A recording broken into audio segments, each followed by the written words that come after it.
This is a new motion control app from Sony, and it gives you the ability to control your camera from your smartphone or iPad.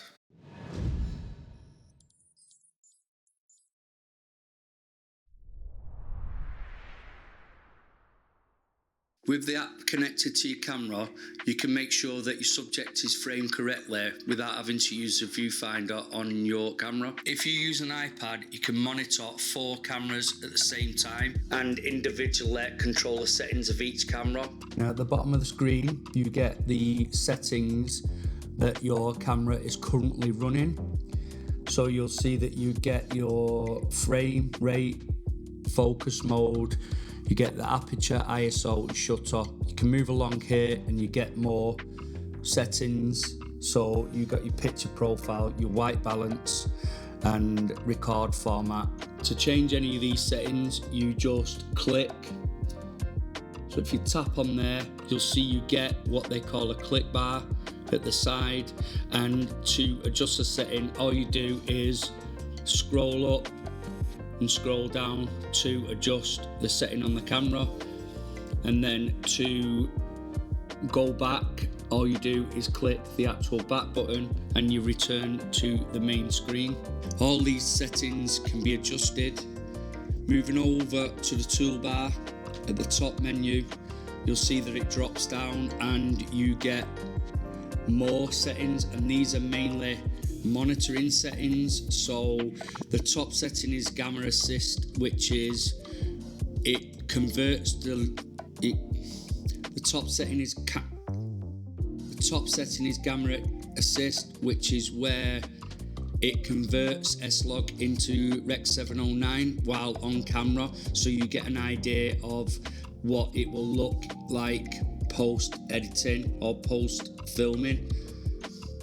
You also get waveform. The top setting is gamma assist.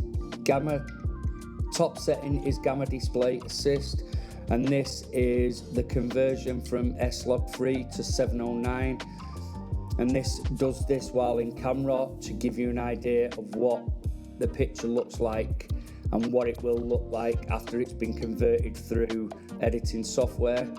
You can also upload your own LUTs and overlay them, so you can also get an idea of what it would be like once it's been converted and the LUT's been applied.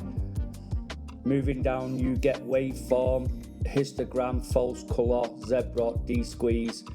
Now waveform is obviously a form of histogram, and you click that on and off. Once it's on screen, it can be resized, it can be moved, and also it's transparent, so you can still see what you're filming.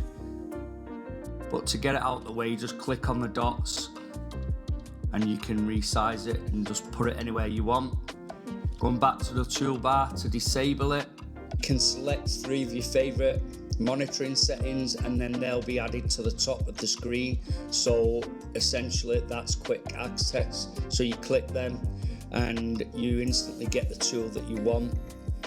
And there's false color. False color is used to refine your exposure using the colors that are assigned to areas. Going back to the toolbar, you get anamorphic de-squeeze while filming, so you get an idea of the look that you will get once it's been through the editing software and the de-squeeze is added there. You can also use the grid, so you get an idea of your subject's position. If you look as well, these ones have also got a settings cog. If you click on that cog, you can just change some of their parameters within that setting. These at the top, you get battery indicator, the mode that your camera is in. You can change resolution, and I think this will help with obviously connection to the phone. Display gives you the option to change what is on screen. So you can have a completely clean screen, free from any settings. You can shrink the screen down slightly, and the settings are then with a background, which makes them easier to see, and then back to the screen that you initially start off with. Also, you can lock the screen, so none of the settings can be changed. This app is completely free. Go to the App Store, download the app, and then connect your camera. You can actually go to the Sony website just to make sure that your camera is compatible. I'm actually using this on the A7 IV. Some of the features do vary. On the A7 IV, you don't get every feature that you do on the FX3. You do get the majority of the features, and this could absolutely replace a film monitor, a camera monitor.